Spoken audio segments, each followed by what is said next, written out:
여기가 아테네 기원전 5세기 아테네 그림이고 많이 보셨죠? 많이 보셨는데 재판장이 어디에 있냐면 자 여기가 판아테나익 로드입니다. 그래서 판아테나익 로드라는 것은 여기를 따라 쭉 올라가면 이제 파르테논 신전에 올라가는 거죠. 파르테논 신전 올라가는 길인데 그 길에 밑에 쪽에 아고라 광장이 있죠. 너무 유명한 장소인데 여러분이 만약에 이제 아테네를 가신다 그러면 이쪽에 아고라가 있고 이쪽으로 이제 로만 아고라가 또 있을 겁니다. 로마 시대에 또 후대에 만들어진 아고라가 있어요. 그러면 여기가 스토아죠. 스토아인데 요 앞에 보면 법정이 있어요. 여기 법정이 있습니다. 여기는 헤파이스토스 신전이에요. 헤파이스토스 신전이고 여기 이제 스토아가 쭉 있는데 스토아 중에서 이쪽에 법정이 있습니다. 그 법정의 모양을 이제 지금 발굴이 되어 있다라고 그러는데 법정의 모양을 이제 보시면 요렇게 상상하시면 돼요. 돌로 쭉 원형으로 되어 있어서 배심원들이 요 돌계단에 쭉 앉아 있는 모습. 그러니까 이제 여기서 그다음에 소크라테스랑 그런 이제 피고인들 원고하고 피고인들이 여기 서서 이제 재판을 진행하는 이런 장면. 그다음에 아테네에서는 판사가 없어요. 판사가 없고 배심원제예요. 전적으로 100% 배심원제입니다.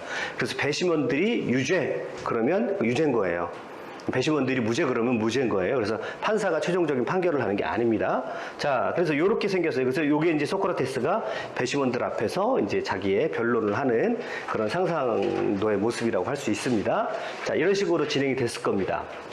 그 다음에 아테네 재판 과정을 여러분 먼저 이해를 하셔야 됩니다. 그래서 아테네는 이제 판사가 없다고 그랬죠? 전부 배심원으로 되어 있어요. 그런데 아르콘 바실레우스라는 사람이 있습니다. 그래서 여러분 아르콘이라고 하면 뭐냐면 이제 행정관이에요. 행정관. 그래서 행정관인데 행정관이 이때 몇 명이 있었냐면 아테네 9명이 있었어요. 9명이 있었는데 그 중에 이제 물론 최고 행정관이 있고 그 다음에 전체 또 9명의 행정관 중에서 재판을 담당하는 행정관을 아르콘 바실레우스라고 합니다. 아르콘 바실레우스. 그래서 이 원래 바실레우스가 왕이란 뜻인데 지금은 이제 왕이란 뜻보다는 이제 재판을 담당하는 재판일을 담당하는 행정관이다 이런 뜻으로 사용이 됩니다. 그래서 요게 이제 아르콘 바실레우스의 조각상이라고 그래요. 자, 이 정도는 우리가 이제 그냥 간단하게 보시면 되고요. 예비신문이라는 게 있어요. 예비신문. 그러면 이제 누가 어떤 사람을 고소를 했어요. 고발을 했어요. 그러면 이제 원고하고 피고를 아르콘 바실레우스가 부릅니다. 불러가지고 이게 정말 재판에 넘겨져야 되는 사항인지 아니면 이제 안 그래도 되는 사항인지 이게 또 오해가 있는 건지 아니면 정식으로 재판을 해야 될 건지를 이제 아르콘 바실레우스가 판단을 해요. 그래서 이거는 정식 재판에 넘겨야 되겠다라고 해가지고 이제 사람들에게 회의를 소집을 하는 거예요. 그러면 이제 얼마 있다가 이제 아테네 재판이 열리는 거예요. 재판장이. 자, 그래서 예비신문이 딱 열리게 되면, 그 다음에 이제 소크라테스가 예비신문에 가서 어떤 사람을 만나는 장면도 다른 책에 기록이 되어 있어요.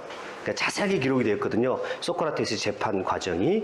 자, 그 다음에 이제 재판을 딱 들어가게 되면, 요게 클렙시드라라는 이제 도구인데요. 여기는 이제, 이게 물을 부으면 6분. 정확하게 6분의 시간이 흐릅니다. 그래서 6분이면 여기에 부었던 물이 다 쏟아져요.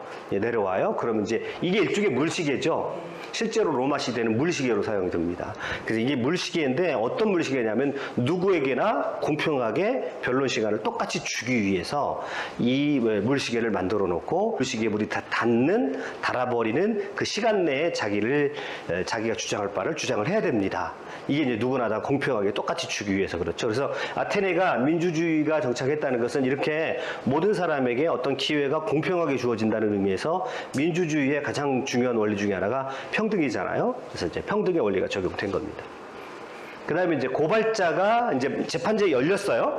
재판장이 열리면 이제 일단은 고발자가 이제 고발 연설을 하겠죠. 이 사람은 이러이러한 죄를 지었습니다라고 고발 연설을 합니다. 그때 이제 소크라테스의 죄목이 뭐냐면 우리가 잘 아는 대로 젊은이를 타락시킨다. 국가가 믿는 신들을 믿지 않고 다른 새로운 신을 믿는다라고 하는 것이 소크라테스의 죄목이었어요. 그 다음에 이제 이 고발자들이 이제 구형을 합니다. 이 사람은 이러이러한 죄를 지었으므로 식으로 이제 벌금을 몰아야 됩니다. 아니면 추방시켜야 됩니다. 뭐 이런 식의 구형을 해요. 그때 이제 소크라테스에 대해서는 이 사람은 이런 죄목이 있기 때문에 사형에 처해져야 됩니다. 라고 그렇게 소크라테스에는 구형이 주어졌죠. 요거는 이제 우리 책에 안 나오는 거죠. 요건 우리 책에 안 나오는 거예요. 그러니까 우리 책은 이제 언제부터 나오냐면 요것에 대해서 고발자들이 한 요 고발에 대해서 이제 소크라테스가 나서서 변론을 하는 거. 그래서 소크라테스의 변론, 또 소크라테스의 변명 이렇게 되는 거죠. 그래서 요즘에는 이제 변명이라고 하지 안 하고 변명하면 자기 잘못을 인정하는 거잖아요. 근데 변론 그러면 이제 공정하게 재판을 하는 자기의 어떤 자기 주장을 펼치는 그리고 상대방의 주장에서 반박하는 것을 우리가 변론이라고 그러잖아요. 그래서 요즘에는 이제 변론을 변명 그러지 않고 변론이라고 이렇게 많이 책의 제목을 씁니다. 근데 워낙 어렸을 때부터 우리가 소크라테스 변명이라고 들어와가지고 그게 훨씬 익숙하죠. 자, 이렇게 고발자들이 이제 밀레투스라는 고발자가 여기 나와가지고 소크라테스에 대해서 죄목을 다 일일이 얘기를 하고 그 다음에 이 사람은 사형에 처해야 됩니다. 라고 그렇게 구형을 한 거예요. 구형을 하니까 그때 이제 고발자들이 누구 있었냐면 밀레투스예요. 이제 다른 기록들에 보면 뻣뻣한 머리털에 수염은 엉성하고 매부리코인 사나이래요. 근데 35살경의 젊은 시인입니다. 젊은 시인인데 이제 이 젊은 사람이 70대든 자기보다 2배 나이 많은 이제 소크라테스에 대해서 이제 고발을 한 거거든요. 이때는 젊은 사람들이 인기를 얻기 위해서 유명한 정치가들이라든지 조금 이름 있는 사람들을 일부러 고발을 해가지고 그 사람하고 재판장에서 변론하는 과정을 통해서 자기를 또 소개하고 자기를 또 은근히 사람들에게 어필하는 그런 방법으로 많이 사용되기도 했대요. 그러니까 아마 이 밀레투스라는 사람도 이제 35살의 젊은이가 70대 소크라테스에 대해서 그리고 당대에 소크라테스 하면 또 누굽니까? 상당한 기인이라고 소문이 났거든요. 아테네 사람들 중에 소크라테스를 모르는 사람은 없을 테니까 그 사람을 고발함으로써 또 자기의 이름을 내고자 하는 그런 욕구도 이 사람에게 있지 않았을까라고 그렇게 얘기를 합니다. 그도 그럴 것이 사실은 밀레투스의 배후에는 누가 있었냐면 아니토스라는 사람이 있었어요. 이 사람이 실질적인 소크라테스를 고발한 사람입니다. 그리고 밀레투스라는 젊은이를 내세운 거죠. 왜 그러냐면 이 사람은 굉장히 남의 평판에 신경을 많이 쓰는 사람이었던 것 같아요. 이 아니토스라는 사람이. 그리고 이 사람은 어떤 사람이냐면 민주파의 지도자입니다. 여러분 아까 이제 펠로폰네소스 전쟁에서 지고 나서 이 아테네에 어떤 정치 체제가 정돈을 했냐면 30인 참주 정치를 했었다고 그랬죠. 그런데 그것을 다시 민주파가 뒤집어요. 그래서 혁명을 일으켜가지고 다시 민주주의로 원래대로 복귀시켜놔요. 그때 지도자가 아니토스입니다. 여러 민주파들이 있었지만 그 중에 탁월한 리더 중에 하나가 아니토스입니다. 그는 독재에 맞서 싸워서 민주주의를 회복한 아테네의 영웅이다. 어떤 사람은 이렇게 평가하기도 하고 어떤 사람들은 아니다. 그냥 영웅 정도는 아니다. 뭐 그렇게 평가하기도 합니다만은 게다가 그는 독재 정권의 전 재산을 빼앗기고 가진 수모를 당했음에도 결코 자신을 괴롭힌 자들에게 보복하지 않았다. 그리고 시민들을 위해서 이제 화해를 하는 왜냐면 이제 아테네를 만약에 보복하기 시작하면 둘 사이가 갈라져서 영영 이제 스파르타파하고 아테네 민주주의파가 서로 갈라져서 영영 여론이 갈라질 것 같으니까 이 사람이 보복을 하지 않은 것으로. 그러니까 이 사람이 괜찮은 사람이에요, 나름. 근데 이 사람이 아니토스가 역시 정치인이기 때문에 자신의 정치적인 그런 목적을 위해서 소크라테스를 이제 고발을 한 거예요. 근데 소크라테스는 아까 보셨지만 친스파르타적인 성향을 가지고 있어요. 플라톤도 친스파르타적이에요. 플라톤의 책 중에서 많은 부분이 굉장히 스파르타적인 성향을 가지고 있어요. 그 스파르타를 이상적으로 봤거든요. 그러면 도대체 왜 그랬을까라고 하는 것을 우리가 한번 생각을 해봐야 되는데 그것은 뭐냐면 우리는 지금 민주주의에 대한 경험이 많이 쌓여 있단 말이에요. 그래서 우리 이 국민들이 수준이 높다라고 하는 것은 뭐냐면 여러분이 수준이 높다라고 하는 것은 여러분이 투표를 해서 대중정치 또는 선동가 또는 그래서 막 우리가 포퓰리즘이라고 그러잖아요. 무조건 대중들의 마음을 얻어가지고 자기가 정치적인 입지를 가지려고 하는 사람들에 대해서 일반 민중들이, 일반 국민들이, 일반 시민들이 그것을 구별해낼 수 있는 능력을 가진 게 이게 민주주의의 성숙입니다. 플라톤과 소크라테스가 바라왔던 것은 뭐냐면 바로 그 지점이에요. 선동정치가들에 의해서 대중들이 막 움직이더라는 거예요. 그러니까 민주주의를 우리 같이 이제 여러 수백 년 동안, 적어도 근대 이후에 수백 년 동안 인류가 민주주의를 겪어오면서 수많은 시행착오 가운데 오늘날에 정착된 민주주의가 아니라 이제 막 민주주의를 경험한 새로운 민주주의를 아무도 경험해보지 못했던 민주주의란 말이에요. 그렇게 민주주의를 겪다 보니까 일단은 정치가들은 일단 대중들의 마음을 얻어야 돼요. 대중들의 마음을 얻으려다 보니까 어떤 사람이 나오냐면 알키비아데스 같은 인물이 나오더라는 거예요. 선동정치가가 나오더라는 거죠. 그래서 소크라테스는 민주주의는 이거 참 못 쓰겠다 이렇게 생각한 거예요. 아니 민주주의의 선동정치가 시스템, 그리고 이 선동정치가는 사람들의 영혼을 고양시키는 게 아니라 사람들의 욕망을 자극을 해가지고 사람들을 막 타락시키더라는 거예요. 오히려.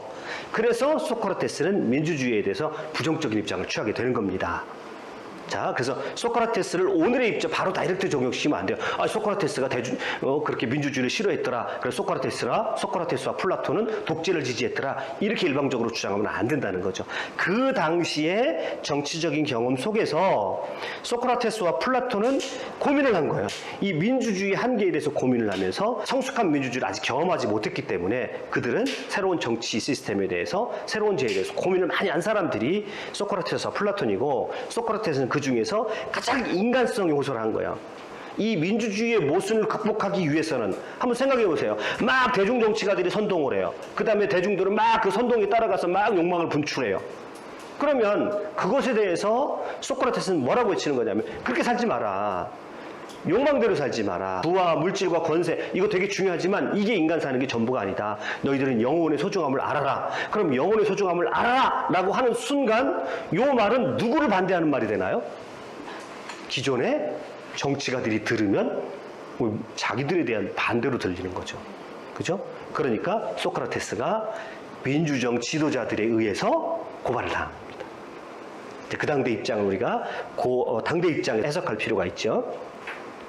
자, 그 다음에 원고가 고발 연설을 했어요. 그러면 이제 소크라테스가 나서서 변론을 해야 되겠죠. 그 변론한 내용이 바로 여러분과 제가 오늘 읽는 소크라테스의 변론입니다. 그러니까 앞에서 이제 어떤 일이 있었던 거예요. 소크라테스가 고발을 당했고 두 가지 제목으로 청년을 타락시킨다, 그리고 아테네가 믿는 신을 아니라 다른 신을 믿는다라고 하는 두 가지 제목으로 굉장히 중요한 제목입니다. 그 제목으로 고발을 당했어요. 자, 그러니까 이제 소크라테스가 이제 변론을 하는 거예요. 변론을 하면서 이제 요렇게 이제 요 과정은 잘 보세요. 책에서 요거는 나오지 않아요. 요거는 나오지 않는데 책은 요거를 빼놓고 요 순서대로 진행이 되는데, 처음에 소크라테스가 변론을 해야 되잖아요. 그러면 이제 밀레토스가 고발했잖아요. 그럼 밀레토스가 고발한 내용에 대해서 이제 내가 변론을 해야 된단 말이에요. 변론을 해야 되는데 그동안 소크라테스도 스트레스를 많이 받았어요.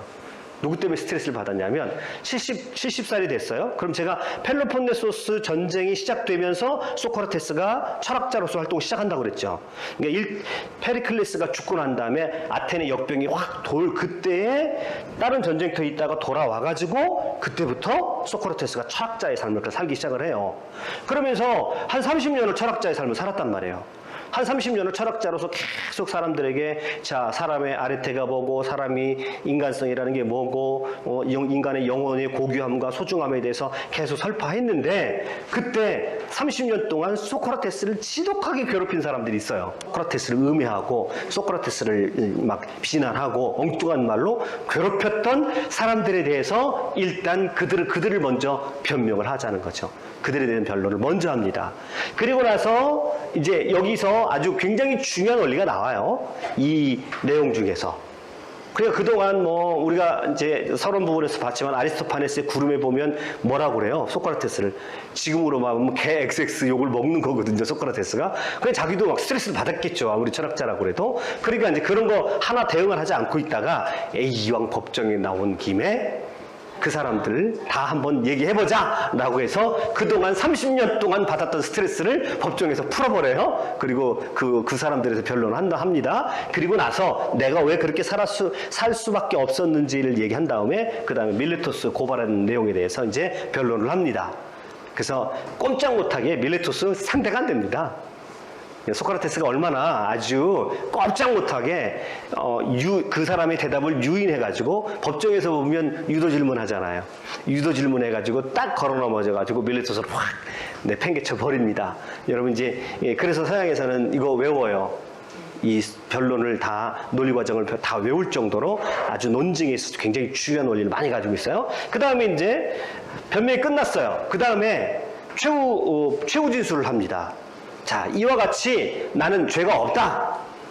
상대방이 변론을 충분히 했어요. 그러니까 이와 같이 나는 죄가 없는 사람이니까 나에 대해서 더 이상 음해를 하지 말고 더 이상 오해하지 말아라. 더 이상 나를 그렇게 할 생각하지 말아라. 그러면서 아테네 사람들에게 이제 굉장히 자기가 하고 싶은 말을 꽉 해버린 다음에 이때 요 최후 진술이 끝난 다음에는 이제 배심원들이 투표를 해요. 배심원들이 투표를 하는데 투표를 앞두고 있을 때 요 최후 진술할 때 어떻게 얘기해야 됩니까, 여러분?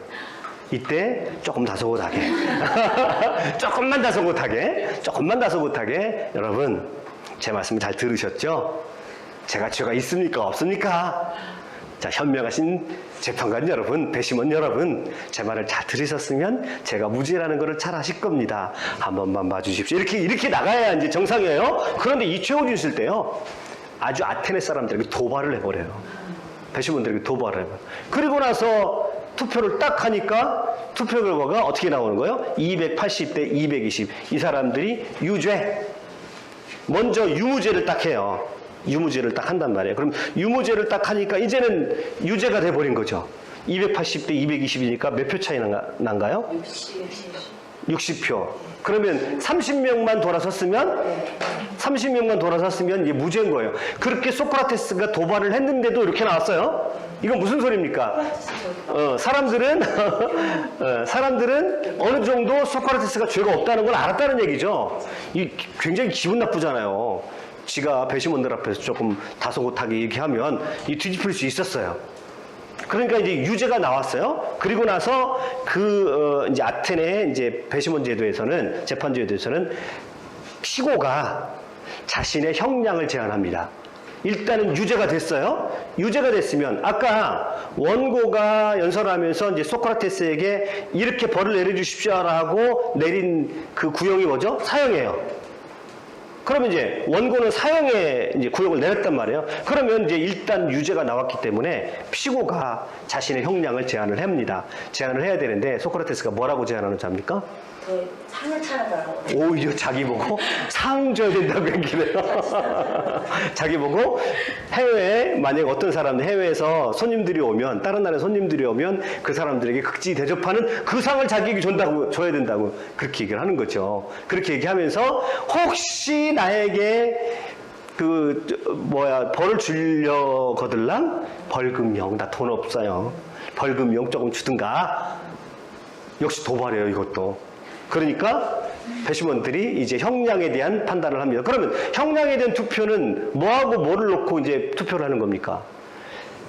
구형자들이 놨던, 그러니까 고발자들이 구형했던 사형, 그 다음에 소크라테스가 제안했던 벌금, 잔치상 내지는 벌금. 그러니까 여기서 재차 도발을 한 거예요. 그러니까 투표 결과가 어떻게 나왔습니까? 사형 360, 벌금 140 이렇게 나온 거예요. 그러니까 이쪽이 든 사람 이쪽 확 갔죠? 그러니까 갈수록 도발하니까 저 노인네가 저 늙은이가 왜 저래? 라고 하면서 사형 쪽으로 확 기울어 버린 거예요. 그리고 나서 마지막에 소크라테스의 고별사가 있습니다. 고별사. 당신들은 당신의 길로, 나는 내 길로 가겠습니다. 라고 고별사를 해요. 자, 이게 이제 소크라테스가 경험했던 재판의 과정입니다.